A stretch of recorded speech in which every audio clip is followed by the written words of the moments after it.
Hi friends, let's move to the questions of a foundation examination specifically to chapter 5. Question number 256 says, which is the critical success factor for when introducing tools to a P3O? So let's explore the options available. Option A says, focus on tool features rather than value from using it. Option B, identify all tools features can be used. Option C, ensure there is an accurate accountability for the tools. And option D, ensure the sophistication of the tools drives the organization capabilities. So out of given option, I believe option C would be the most correct option, as we should not carry it away with the features it's offering if it's not get utilized. Also, we should not in a position to get utilize all the features. It's kind of crazy things to do. We are more focused that there should be a single accountability of the tool and ensure that sophistication is not that fancy things to be happen. So I believe C would be the most correct answer. Yeah, it is. Let's move to the next question. Question number 251 says, what techniques uses communities of practice to share the learning? Knowledge management, yes. Community of practice is a forum or a group who share the best practices, but still don't go with overconfidence. Let's explore what available options are.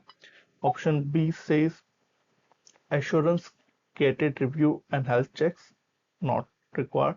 Project complexity modeling and management dashboard. Management dashboard providing you an amalgamated view. Project complexity modeling is the technique used to define your governance based on the complexity and risk involved, and health assurance gate review are the quality assurance techniques. So I believe A would be the most correct answer. Yeah, let's move to the next question. Question number 258 says, how does P3O model support to an organization successful delivery of its strategic roadmap? Make decisions on the right priorities of the organization, maintain an overview of all business change across projects and programs, provide advice guidance on the day-to-day running of a business, and maintaining a risk register of the organization projects. So just take a pause, just guess what would be the correct answer according to you. Write down in the comment section. Okay, now let me unfold or reveal the right answer. So I believe in the given context, B, maintaining an overview of all business change program projects, that providing you a big picture so that you can able to make a right strategical decision. That could be the correct answer. Remaining are seems to be correct, but not that correct answer related to the strategy and roadmap. Specifically, they are asking to focus. So I believe B would be the most correct answer here. Yeah, it is. Question number 259 says, what is the objective of a business process streamlinedness technique?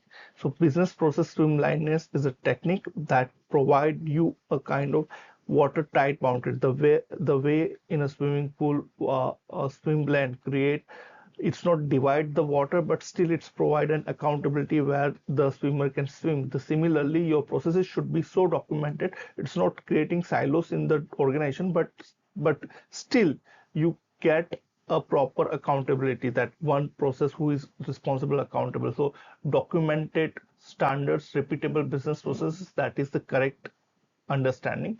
But still, let's explore other options like defined process to be followed by one project. No, it is not for one project, it is for multiple projects. Ensure the right skills are available, driver business processes. Okay, it is not job of business process streamline technique, it is your P3O or a project manager's job. And analyze the benefits implementing P3O against the related costs.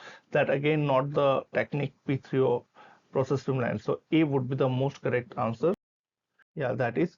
And take a pause, just read the green note, that will provide you more relevant justification. I'm just not going to read that because it's not that relevant, but if you want to give it more depth understanding, then you can read that as well.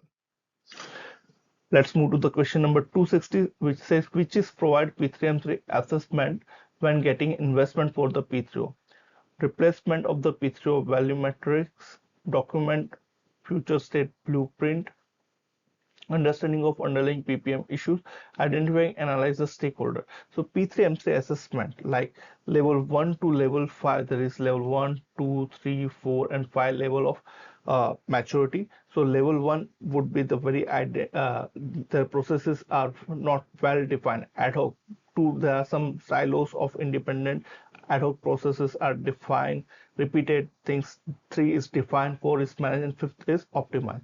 So doing the P3M3 assessment, you are getting an understanding what are the core issues of the PPM. So I believe C would be the most correct answer here. Yeah, it is.